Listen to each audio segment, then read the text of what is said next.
زن و شوهر این همه گپ راسته؟ اکای عبدالرحمن دام شما ماشین توفه کردگین این گپ راسته؟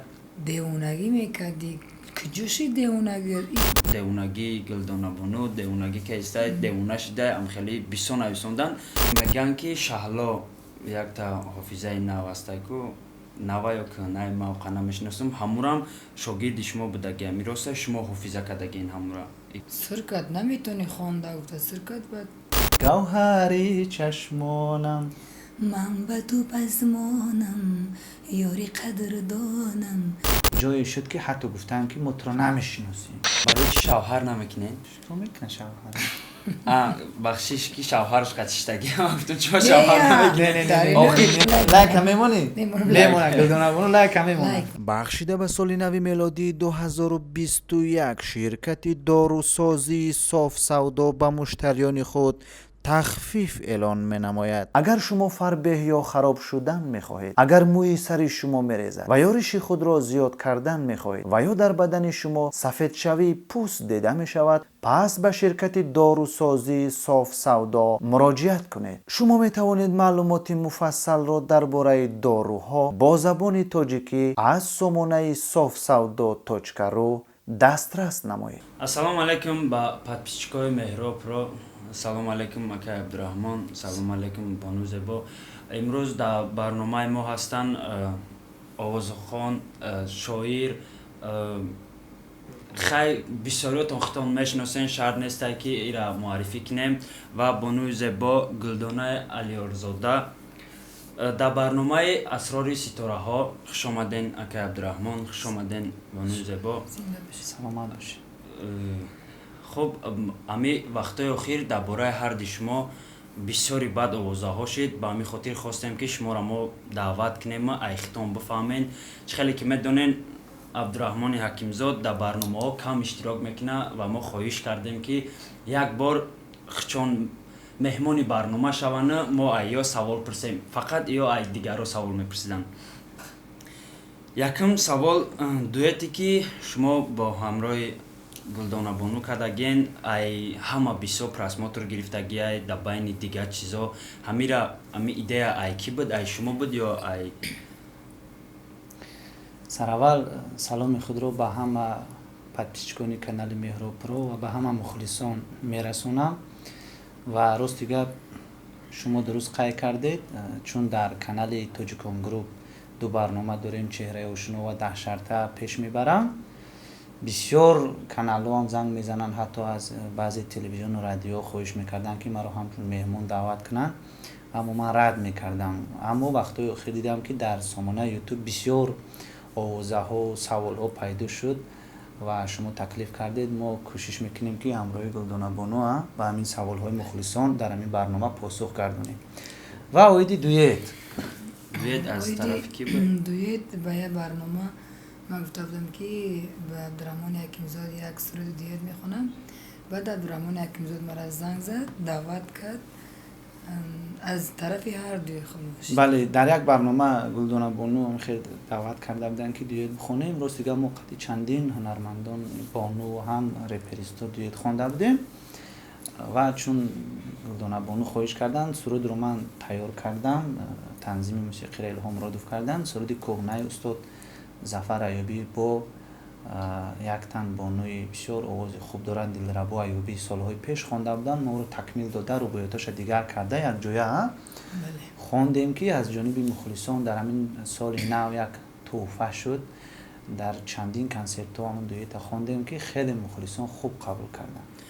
خب اگر امکانیتش باشه یک چهار مصرعی همون دویتون میخوندین بهترین میشه و البته برای مخلصان کوشش میکنیم که با آواز زنده چهار مصرع نور دیدگانم گوهری چشمانم گوهری چشمانم نور دیدگانم گوهری چشمانم گوهری چشمانم من به تو پزمانم یاری قدردانم یاری قدردانم من به تو پزمانم یاری قدردانم یاری قدردانم. بزرگ احمد بهترین بهترین بوده که بهترین پرسموتر گرفته بوده. خب دویم سوال شما در راسته که امی شما را قطعی عبدالرحمن بسیار میبینیم که در بسیار جاها کنسرت ها را میرین یک جای این مقصد راه دان ستوریس های یک را میبینیم عبدالرحمن با در اینستاگرامش میپرتویه فقط یک جای این با آوازه شدگیه که شما هر دو زن و شوهر این همین گپ راسته؟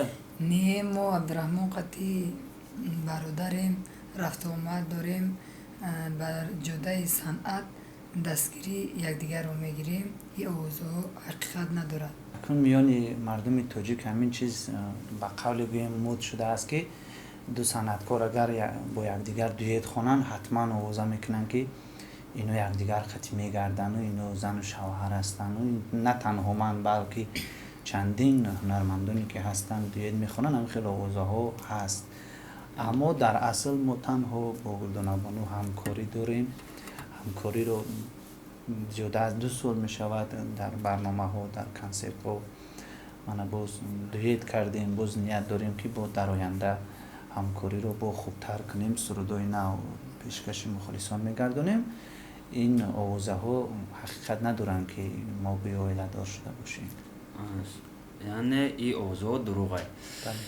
خب حضور آمد در بین ای مخلصا و ای شما بخشش برای که من رنگ شما ادبی گپ زدن نمیتونم برای همه خدمت گو میکنم. من خیلی که کوچگی گپ میزنم هم خیلی گپ میزنم باشد پیشکی بخشش باشد هیچ گپ نداره. اکا میگم یکی عبدالرحمن میگم یا اپا میگم بخشش اودیتور مهراب پرو خودش همین خیلی چیزا قبول میکنه. ما هم کوشش میکنیم که این کوچگی صحبت کنیم که فهمن. این قما گفتم که اکا ادبی گپ زنم قچ شما میمونه ولی قدر که نشه برای همون کوچگی را شما رپرو قدیسیو گپ زدگی رپرو قطعی آموختش دیم. سوال سوم با در پای گلدان بانو میگن که در مقصد پریناتون یا که در شوهرتون ماشین توفه کردگین اکای عبدالرحمن دم شما ماشین توفه کردگین این گپ راسته؟ نه جای قزق شما نه سوال قزیق خیمو شفی پرتای پیش ایگویی ما را روی همه گرفتیم که همه وقت یک جایه های برای همه گفتیم ممکن شما آیلدار شدگین یا که ماشین ایه یا ای شما یا پدرکش میکنه یا کده اینش همه حسابی همه ایده فقط استمیریم ای ما اردش یه چیزی ای توقع مردک زنک چیزی ای دو طرف ای کس میشه و یا که ای یه چیز ای دو کس میشه که و یا زن و شوهرن آخاز شما گفتن که ما زن و شوهر نیستیم. من راست میگم راست دیگه ماشینی من نیسته لکسوسی گلدان بانوی من ماشین ندارم از سبب اونه که من انیقترش پروا ندارم. راست دیگه میگم با مخلصا که من ماشینه همگی در حیاتم 2 یا 3 بار ماشین راندگیم تمام نمیتونم ماشین کرده. کنسرت ها میریم، مرکه ها میریم، طربخانه ها میریم، توی میریم یک جایه با گلدان بانو میریم. این گلدان بانو راننده یا شفیار خوب است.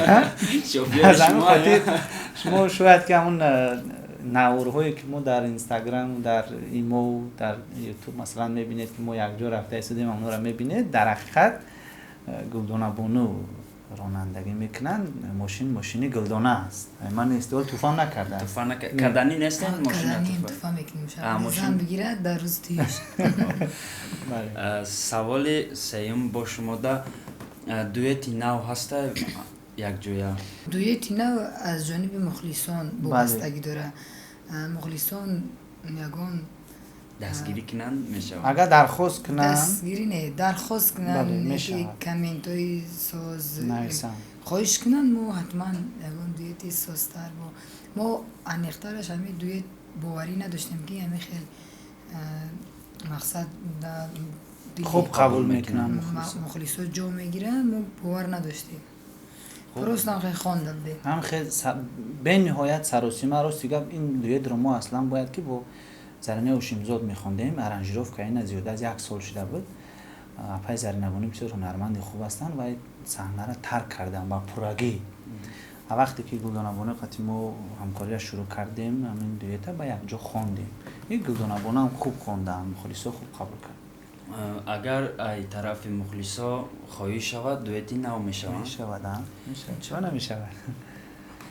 سوال در شما آپای گلدانه نکی پشکی بخشش برای گپی دغل در یک تویه یا که یکم معرکه چیزی است که شما با لباس ملی رنگی یکم آدمی که مقصد دیوانگی دارنده لباس ملی خطی رقص بازی هم خیلی رنگی یه اروپا دیگه هم خیلی شما فهمونیم با میفهمین شما بگه من ترجمه میکنم شما ما ترجمه فهمیدم شما را ما فهمیدم گفتنی این که لباس تاجیکی قدی تویده ای رقص بازی کردیسته و ای توی خودش سنت هم را طلب میکنه صحنه ای توی فرق داره ما را دیدیستیم که در صحنه دیگه خیلی برآمد میکنیم در یگان طرف خانه ها دیگه خیلی برآمد میکنیم تویده اگر همونطوری نکنه اوی توی نمیگذره مردم رقص بازی نمیکنن طلبات توی همین است که صنعتکار هم باید رقص بازی کنه که دقت مردم به خودش جلب کنه توی همگی 3 ساعت اگر 3 ساعت نمی خیلی بخونی مگر هم دیگه دیگون توی نگیری این سوال برای چی دادیم که بخش بین گفتم ده یعنی ویدیوتون بسیار در اینستاگرام پخش شده با در تاش نویسندگی بودن که دیوونگی گلدانه بانو دیوونگی که است دیوونه شده هم خیلی بسیار نویسندن هم خیلی زمان شده که دیوونگی نمیگذرن نمیگذرن صحنه از توی فرق میکنه طرف خانه هم ای توی فرق میکنه هر جا لباس خودش داره هر جا صورت خودش میوه داره میگذره چخه میگذره من هم صحنه را دیده و دمار مخلصه را دیده همو خیلی میگذرونم توی یکی طرف خانه را یکی کنسرت تلویزیونی یکی سیامکا هر سرود هر لباس جای خود شده بعد توی جای رقص و بازی خرسندی است میگه که دیوونگی میکردی کجاشی دیوونگی ای توی تمام خنکشی و میگیریم دیوونگی را سر میکنیم او صحنه خودش جای دیوونگی را داره برآمد برای جواب خیلی من نمیدونم یه بار مرا ای صحنه سر کده کی؟ اکی عبدالرحمن به خاطر چی؟ سرکت نمیتونی خونده گفته سرکت باید من شدم 2 سال موندم ای صنعت گریه کردم مرا گفتم که عبدالرحمن یک مدار سرکت انا مو خطایی گورم و اینی زمان جبران کرده استوده حاضر گلدانه بانو اپا شما گفتین که مرا ای صحنه سر کدگه شما هم شاگردی اکی عبدالرحمن بودین؟ نه وقتی که سال 2000 کدام سال سر کردی سرندگی را؟ نه سالی 2010 این پیش از من سرکردگی سرایندگی را 2010 من سرود خوندگیم لیکن MP3 اون وقتا تماما روی صحنه نبودم شما شاعر هم هستین یا که بدین؟ راستی گپ از خوردی و شعر می نویسیم چند یا 3 مجموعه شعری من چاپ شدگی است بعضی سرودام خود می نویسیم و سرودار با یگم کس دیگر سرود نویسندگین یا که فقط با خودتون نویسندگین؟ بله یگم آوازخوانی مشهور از سرود نویسندگین؟ بله بسیار هنرمندان جوان از آهنگ‌های ما یا شعرهای ما هم آهنگ هم شعر مدام میکنیم قربانی سفرزاد، نسیم سعیدزاد، الهام رادفستان، امید تنهایی من گلدانه بانو هم یک 2 سرود نوشته کردیم شهلا دولت و مدینه دولت و بودن دلشادی نموزلی بسیار هستن همش در سفربیک هم ردیم بود سفرعلی سمزود و من هم هنرمندای جوان قطعی بیشتر همکاری داریم هم آهنگ هم سرودو و از میان همون سرودو یک چند تاشم مشهور شدگی به مسلمه خودی رو با هم خوندگی هستن یک وقت یک 2-3 سال پیش بود نمیدونم انیخشه قطعی شونمسی قطعی همورم یا تا وایره پیش ما باید خوندگین همورم بسیار جودا پنج شده بود ای فکری کی بود؟ سالی 2015 بود سرود شامی عروسی آهنگ استاد هم که در این جودا بسیار از اون کس بسیار چیزا رو آموختم طالب عبدالله بود سرود رو ثبت کردیم یک جایه راستی گپ تکلیفی ما با شان امسی همکاری داشتیم اون وقتا من ریپ گوش نمیکردم وقتی که همین سرود رو ما آماده کردیم خیلی ایده پیدا شد که اگر همین ربقتی یک جای خونیم باز مخلصان در بسیار خوب قبول میکنن. خیلی من با شون امسی تکلیف کردم و شون امسی هم سرود در گوش کردن به نهایت پسندشون اومد. بعد یک جا خوندیم، ثبت کردیم و کلیپش رو همون سال 2015 استودیوی یاسومن و نوار گرفتن. بهترین مخلصا خوب قبول کردن. خب تا حال همون سرود مخلصا گوش میکنن، میشنون، زنگ میزنن. و بعدا بازی از سرود دیگر تو بر دیگری دادم، آهنگ استاد حق نظری حکم زد. حاضر هسته با یکم سرودی نو قطعی شما سرود بخونه نشان رپ بخونه یا که یکم رپ قطعی یکم تا خوندن نیاده هست؟ راستی که وقتی که من سرود شام عروسی را بردیم مخلصا بسیار خواهش کردن که باید یک فیتیگه شود. بعد تو بر دیگری دادم خوندیم 2016 بود وایش. من اکنون از بین با 3-4 سال گذشت بسیار مخلصا خواهش میکردن. ما بسیار کوشش میکنیم که سرودهای متنی بلند داشته باشد، آهنگ‌های کسبی یعنی پروفسیونالی باشد آماده کنیم. همین میانده بگیم همون چیزی که مد معقول باشد نبود. بدن چیزایی که اونقدر معقول نبودن. بعد بسیار مصیبت‌ها در عائله ما شده گذشت که چند مدت من سرود نخوندم. مخلصا گمان کردن که من ترک صحنه کردم. همین سال نو یک سرودی نو آهنگ استاد صدیق خلفه سرود شمالی رشک آماده کردیم. الان ثبت شده.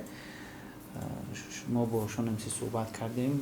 خدا خواهد روزهای نزدیک اگر در نصیب باشد کوشش میکنیم که همین یک جا پیشکشی مخلصا کنیم. اگر که شون امسی رپ بس نکنیم اکو شون امسی گفتگی که رپ بس میکنم ولی اثبات شدگی نیسته. اگه جان اثبات شدگی نیسته های میبینیم اگر بس کنن نمیبراید بس تون امسی. شما اپای زبا یکم رپر قطعی فیت میگن و قبل رپرها فیت میگن با شما دویت کردگین یا که کدنی هستی؟ نکردم. نکرده است لیکن از یک آهنگ خوب آماده کرده استادیم با گلدان بانو را. شما نمیساندست؟ بله هم آهنگ هم شعر با شون امسی اگر امکانیت شود گلدان بانو میخونن. یعنی با قطعی شون امسی فیت میشه هم شما هم اپای گلدان میشود اگر آهنگ ها خوب بیاین ثبت شروع. خب سوال در شما گلدان بانو برای چی شوهر نمیکنین؟ تو میکنه شوهر بخشش که شوهرش قطشتگی تو چرا شوهر نمیکنی؟ آخی یا خیلی رنگی که رش میکنی کام خیلی کمک نه شوهر خیلی گپ زد که من ترسیدم گفتم البته من شوهر کردن یا که نکردن سوال ها را جواب دادگیم دیگه. برنامه ها را تماشا کنید سوال ها را جواب دادگیم. خب یا بلگه ما در جواب تین جواب پره چی با شوهر نمیکنه در همه جا هسته همین گپ که چی با شوهر نمیکنه شما با هر با اونا گرفتگی نمی سوالا هر خیلی جواب دادگی یک جواب انیق بتین که دیگه همی سوالا یکم کسی دیگه نتیان تو. من سوال ها را جواب دادم دیگه. برنامه ها پاسخ شاید دیگه برنامه تماشا کنن مخلصا.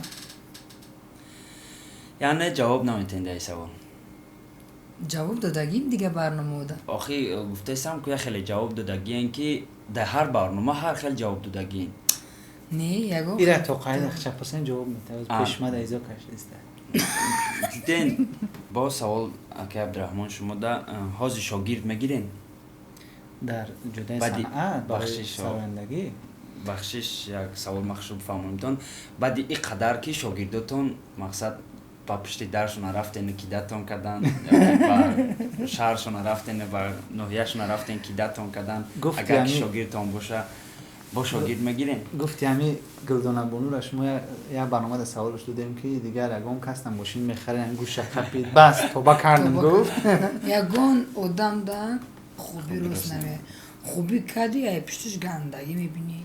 همین روزها راست دیگه بسیار زنگ میزنن آوازخونهایی که نه قدمای نخستین خدا در جدای صنعت میمونن. اما چی کمک میکنیم با اونو؟ مثلا من رنجیروفچیک نیستم، من کلیپ سیونکا نمیکنم. مثلا من میتونم که با اونو آهنگ کنم، میتونم که شعر نویسم، میتونم که در برنامه ها دعوت کنم، در چورابینی ها، در کنسرت ها. عموما برای مشهور شدن عملا سهم میخوده بگذارم. بسیار هنرمندانی بدن که امروز ستاره استراد هستن، من نامشون رو نمیگیرم، اگر این برنامه را تماشا کنن و یا خودشون میدونن، بدن هنرمندانی که بسیار منت نشود به اونا ما کمک کردیم برای رشد صنعتشان. جایی شد که حتی گفتن که ما تو رو نمیشناسیم، یا جایی شد که گفت که تو رو در کجای دیدیم در خاطر ما نیست. و هنرمندان جوان اصلا بعضی هاش هنرمندم گفتن جایز نیست، اونا هوسکار هستن، چون که هنرمند اصیل به دستگیری من نیاز نداره. وقتی شخص هنری اصیل دارد، صدای استعداد خداداد دارد، میتواند که خودش مشهور شود با آغازش. اما اون نفرانی که قدم‌های نخستین میمونن بسیار کمک کردیم، بسیار ناعدالتی ها، خیانت ها، بی‌حرمتی ها دیدیم. از همین خاطر نمیخوام که دیگر همین خیلی آدمایی که درباره صنعت تصورات ندارن، چی بودن صنعت نمیدونن، به صنعت ارج نمیگذارن، استعداد خوب ندارن، نمیخوام دیگر کمکشون کنم، برای که به قدر مهنت زحمت ما نمیرسن. از همین خاطر بسیار زنگ میزنم، اگر پول داشته باشد مرحمت بیا، پول قطعی کار تبود میکنیم، پول قطعی آهنگ میکنیم، برنامه میکنیم، کلیپ میکنیم، دیگر خدمت رسانی رایگان نمیکنیم. بله پیش پرداخت میکنن. گوش کشیدیم. خوب، سوال در شما گلدانه بانو، یکان بار کامنتاریاتون رو میخونین وقتی که برنامه میکنین، یا که یکان چی میگن سرودی نو میخونین میبرین کامنت های امورا میخونین که درباره‌تون چی گپا میگن در کامنت ها؟ بله، همون کامنت هایی که به زیب می نویسن من اونجاش صورت میگیرم میمونم، بعد زنگ میآین، ما قطعش صحبت میکنم، سخران میگم، همون نصب میبره، همه آدم ها ایمنه مرا توی میبرن، دعوت میکنن، اموی که حقارت میکنن، ایتر اناوتت و داخلو.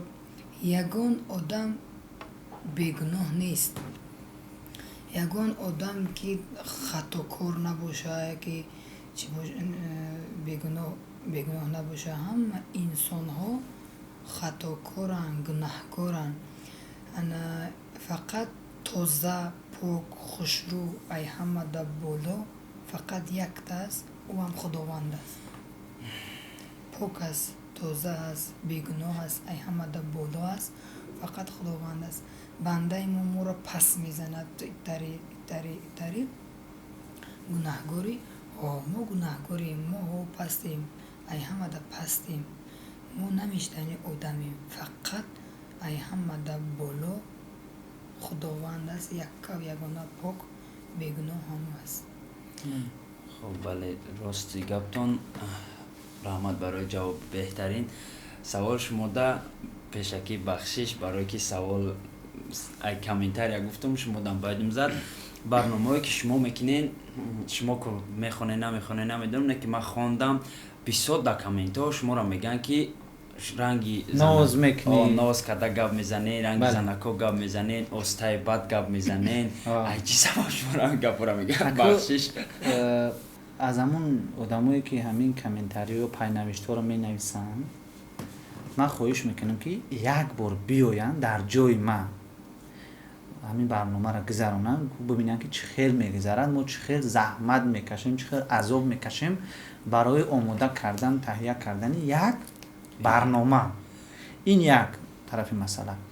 دوم اینکه اشتراک هم به جای من هم نشیند، آمده تماشا کند که ثبت ما چگونه میگذره.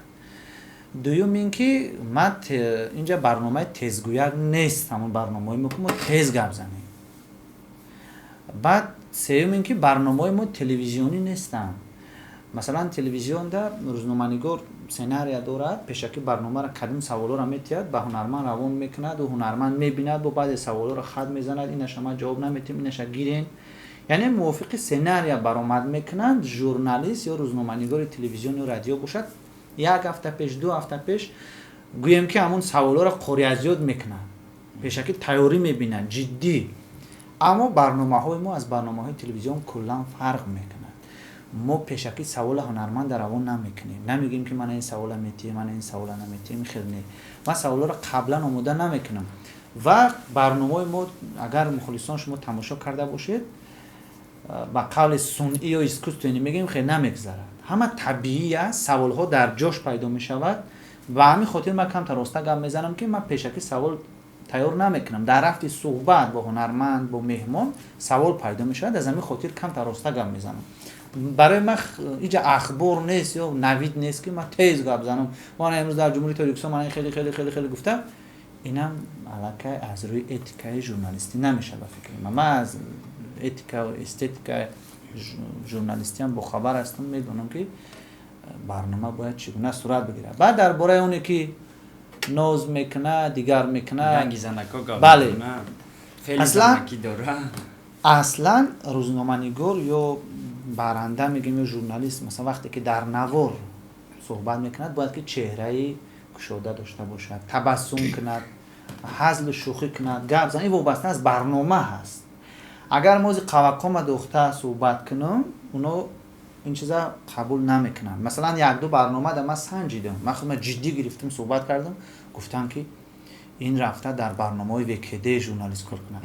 اگر با تبسم کنم بخندم میگه که این رنگی دخترو ناز میکنه و دیگر. اگر که طرف مهمان بسیار نگاه کنه میگه که اوه این مهمانه با چشم بعد نگاه کرد، این انیق بعدی برنامه چیکار میکنه. خلاصه همین بسیار من از شما عذر میخوام، معذرت میخوام، لیکن التماس شما یک بار اومده اگر همین مهنت زحمت ما رو ببینید، همین خیلی کامنتاری به زب نمینویسید. همین مهنت ما کوشش ما به خاطر شاد کردن خاطر شما است. به همین خاطر شما گمان میکنید که برای من پسند نیست همین بعضی صنعتکارا و بعضی روزنامه‌نگارا، برای من هم پسند نیست، بعضیش تماشا میکنم معقولم نیست، لیکن به خاطر احترام، به خاطر فرهنگ، به خاطر ادب شده نمینویسیم همون چیزای بدن خیلی. شما حالی هم عادت نکردیم با کامنتاری خوب؟ انا اکنون عادت کردم، اکنون این بسیارتر مینویسن، وقتی خود من در کم مینویسن. ما اگر ننویسن میگیم چی با ما ده یکون چی ننویسن زده چی مرا هیچ که گوش نمیکنم، ولی اسم دورو میگم، ولی اگر بنویسم میخوانم میقشتم میخندم باید قشتا گیزاله میشه میگیم ای بی. من یک چیز کمتر عصبی میشم که بسیار نویسد. اگر در اصل همه آدم خودش رفته از پیش ببینی که از همین مدفیلم ماوگلی یا اینکه من اون توم جری یگون فرقیت نداره، لیکن در کامنتاری هم خیلی میدونم که آدمی بسواد، آدمی کارکنی دولت، آدمی با فرهنگ خیلی کارا رو کامنتاری یعنی من ای یگون چی ندارم، مقصد من آدمی زورم نمیگیرم، خود من با فرهنگم نمیگیرم، یک کارکنی ارگان کارکنی چی هم نمیگیرم. من ای همه در پسترین انسان خود من میشمارم، نیکی همین بیسوادیم قدی همین قد کلیپو رو میبینم، همین قد برنامه رو تماشا میکنم، همین قد کینو رو تماشا میکنم، یگون داشته دجی لایک نمیمونم، ولی کامنتاری مونه میبینم معقولم باشه نمیمونم، معقول نباشم نمیمونم. این کاری آدابی اخلاق انسانگری نیست که او تو زوره مالدیست تو جای زور گیری با پیش فلان جا ایتاری هم نمینویسم. میدونی آدم زحمت کشیده که ما فکر میکنم که نشیدی ابره دفشه آواز رنگ خرای خدا نمینویسم این چیزا. هیچ چیزی هست این خدا داده خداوند که در دستی بندش باشه میدونی چیکار میکنه. من فکر میکنم که اونا بسیار نیستن، اونا نامای شرطی دارن، بعضیش نام هم نداره، همین خیلی یگان حرفا هم که کلاویاتور خطیبه کردگی. من فکر میکنم که اونا دشمنای ما هستن، اونا رقیبای ما هستن، نفرانی هستن که بعضش ممکن یک نفر باشد و از چندین سایت مثلا نویسد برای ما. از همین خاطر از همه مخلصا بینندگان خواهش میکنیم که سخن نیک گفتن نمیتوانید، اقلا بد نگویید. بله لازم نیست دل یک کسی یک مومن را انجام دهد. واپشیم همه کامنتاری دا لایک مونی را داجی نمیمونم بیشتر بره نه که این کارتون آره. کم ترک بزه باید لایک بمونین با پیش بنویسین با پیش بنویسی وای دا یا احساس دیگه بخچه میگیره نه و گندش می نویسم نه خوبش می من فعلا ها ندارم. اگر گنده که نویساندنی باشه قلم خوبش هم ننویسه گندش هم ننویسه نه که اگر که کم ترک با فرهنگ باشه گفته که عبدالرحمن لایک بمونه کامنتر با پیش بنویسه پادپیسات نه سکه من نمیتونم لایک منی رو میخوای اما جا چی که مادام خیلی نمیمونه. بجخش لایک میشه نمیتونم لایک منی چرا نمیتونم مادام نمیمونه لایک بمونه رحمت که برنامه من در اشتراک کردین رحمت که تا آخر تماشا کردین برنامه اسرار ستاره ها بود با عبدالرحمن حکیمزاد گلدانه علیارزاده خوش آمدین و در آخر با مخلصاتون با تماشابیناتون چی گفتنین؟ چی گفتن این رو بنابراین با مخلصا گفتنیم که در جایی باشن نباشن فقط سربلند تنی سیاحت سلامتی داشته باشن سلامتی شما سلامتی ما هستن بله و به همه بینندگان برنامه شما و مخلصان پیش از همه سلامتی سربلندی و چی آرزوی و نیت های نیکی که در دل دارن بگذار در سال 2021 جامعه عمل بشن و به کانال مهراب پرو ابونه شوید پادپیسات سکنین لایک. لایک هم میمونی؟ میمونم. میمونه گلدانه بونو لایک هم میمونه لایک میمون گلدانه بانو لایک میمونه شما هم لایک مونین تا برنامه های آینده زنده و سلامت باشین خوش زنده آمدین باشی